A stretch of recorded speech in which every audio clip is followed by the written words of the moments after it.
Umar Sharif ji, we received a 10-point proposal from Iran and believe it is a workable basis in which to negotiate. ಇದು ಟ್ರಂಪ್ದು post.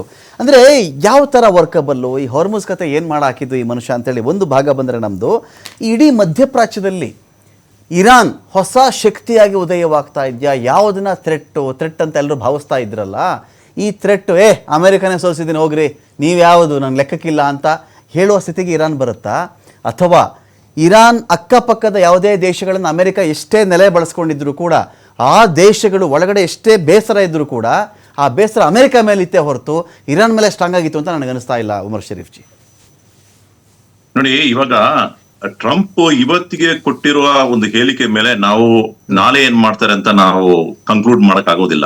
ಯಾಕಂತ ಹೇಳಿದ್ರೆ ಇಡೀ ಈ ಯುದ್ಧದ ಕಾಲದಲ್ಲಿ ನೋಡಿದ್ರೆ ಒಂದೊಂದು ದಿನಕ್ಕೆ ಒಂದೊಂದು ಸ್ಟೇಟ್ಮೆಂಟ್, ಅವ್ರನ್ನ ನಾವು ಅಳಿಸ್ಬಿಡುತ್ತೆ ಅಂತ ಹೇಳೋದು, ಮತ್ತೆ ನಾವು ಸೀಸ್ ಫೈರ್ ಕೊಡ್ತೀವಿ ಅಂತ ಹೇಳೋದು, ಎಲ್ಲವನ್ನು ಮಾಡಿ ಇವತ್ತಿಗೆ ಸೀಸ್ ಫೈರ್ ಅಂತ ಮಾತುಕತೆ ನಡೀತಿದೆ.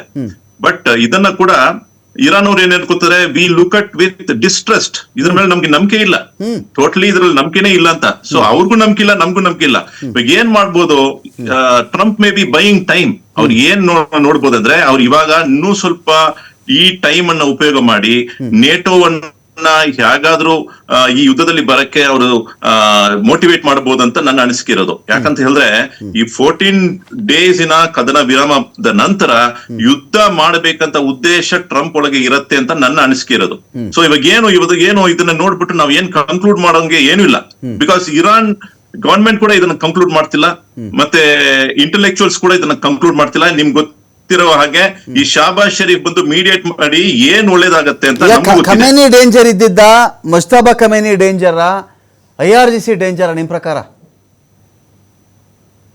ಈಗ ಯಾರು ಇರಾನ್ ಆಳ್ತಿರೋದು, ಇನ್ಯಾರು IRGCನೇ ಆಳ್ತಿರೋದು? ಈಗ ಎಲ್ಲರಿಗಿಂತ ಇವ್ರು ಡೇಂಜರಸ್ ಜಾಸ್ತಿನಾ ಅಂತ ನೋಡಿ. IRGC ಫಸ್ಟ್ ಇಂದಲೇ ಅದು ಡೇಂಜರ್ ಆಗಿನೇ ಇತ್ತು. ಅಂದ್ರೆ IRGC is one of the strongest intelligence ಅಂತ ಗೊತ್ತಾಗಿದೆ ಫಸ್ಟ್ ಇಂದನೇ. ಆದ್ರೂ ಕೂಡ ಅಲ್ಲಿ ಕೂಡ ಬಹಳಷ್ಟು ವೀಕ್ನೆಸ್ ಇತ್ತು. ಯಾಕಂದ್ರೆ ಈ ಇಸ್ಮಾಯಿಲ್ ಹಾನಿಯನ್ನ ಕೊಂದಾಕಿರುವಾಗ ಈ ಇರಾನಿನ ನೆಲದಲ್ಲಿನೇ ಅವ್ರನ್ನ ಕೊಂದಾಕಿರೋದು. ಯಾರನ್ನ? ಪ್ಯಾಲೆಸ್ಟೀನಿಯನ್ ಹಮ್ಮಾಸ್ ಲೀಡರ್ನ ಅಲ್ಲೇ ಕೊಂದಾಕಿರೋದು.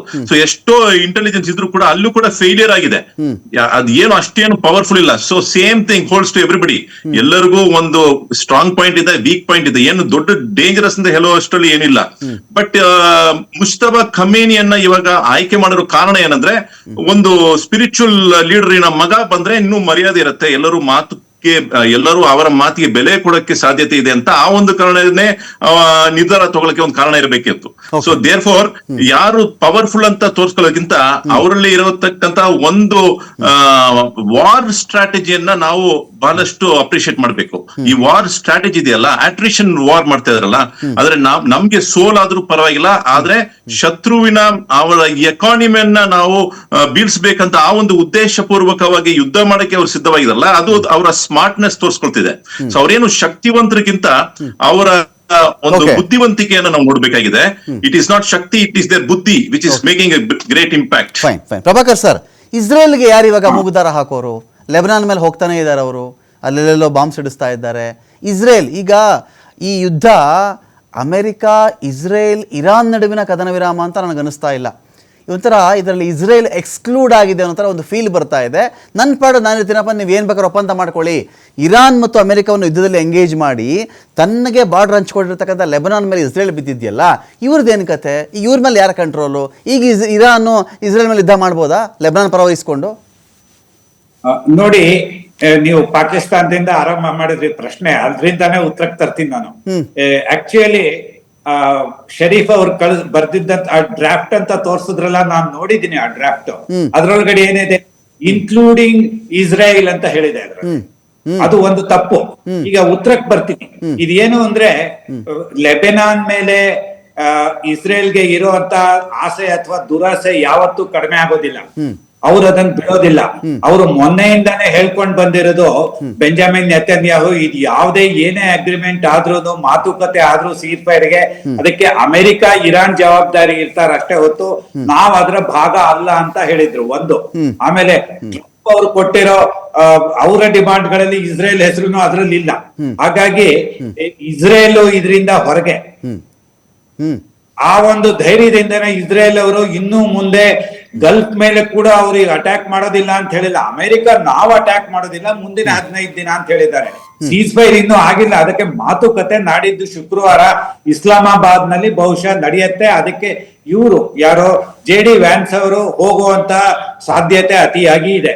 ಹಾಗಾಗಿ ಇಸ್ರೇಲ್ ಮತ್ತು ಲೆಬನಾನ್ ಅನ್ನ ನಾವು ಇನ್ಮೇಲೆ ಬೇರೆಯಾದಂತಹ ಕನ್ನಡಿಯಲ್ಲೇ ನೋಡ್ಬೇಕು. ಈಗ ಇರಾನ್ ಮತ್ತು ಅಮೆರಿಕ ಹಾಗೂ ಮಧ್ಯಪ್ರಾಚ್ಯ ರಾಷ್ಟ್ರಗಳನ್ನ ನಾವು ಬೇರೆ ಕನ್ನಡಿಯಲ್ಲಿ ನೋಡ್ಬೇಕು. ಈಗ ಶಾಂತಿ ಮಾತುಕತೆ, ಪುನರ್ ನಿರ್ಮಾಣ, ಟ್ಯಾಕ್ಸ್ ಹಾಕೋದು ಬಿಡೋದು ಅಲ್ಲಿ ಹೋರ್ಗೂಸ್ಗೆ, ಇದೆಲ್ಲ ಅಮೆರಿಕ ಹಾಗೂ ಮತ್ತು ಮಧ್ಯಪ್ರಾಚ್ಯ ರಾಷ್ಟ್ರಗಳು, ಮುಖ್ಯವಾಗಿ ಇರಾನ್ ಮತ್ತು ಒಮೆನ್ಗೆ ಅದು ಅವಲಂಬನೆ ಆಗಿರುತ್ತೆ. ಮತ್ತೆ ಇದರಿಂದ ಹೊರಗಡೆ ಬರೋದಕ್ಕೆ ಇನ್ನು ಸಾಕಷ್ಟು ಒಂದು 6-10 ತಿಂಗಳಂತೂ ಬೇಕೇ ಬೇಕಾಗತ್ತೆ. ಯಾಕೆಂದ್ರೆ ಎಲ್ಲಾ ಸ್ಥಾವರಗಳು ಒಂದೇ ರೀತಿನಲ್ಲಿ ಹಾಳಾಗಿಲ್ಲ. ಕೆಲವುದು ರಿಪೇರಿ ಮಾಡ್ಬೋದು, ಪುನರ್ ಆರಂಭ ಮಾಡ್ಬೋದು. ಇನ್ನು ಎಷ್ಟೋ ಕಡೆ ಅದು ಹೊಸದಾಗಿ ಕಟ್ಟಬೇಕು. ಅದಕ್ಕೆಲ್ಲ ಅತಿ ಸಮಯ ಆಗತ್ತೆ. ಎಣ್ಣೆ ತೈಲವನ್ನ ತೆಗೆಯೋದು ಎಷ್ಟೋ ಕಡೆ ನಿಂತು ಹೋಗಿದೆ, ಅದು ಕೂಡ ಪುನರಾರಂಭ ಆಗ್ಬೇಕು.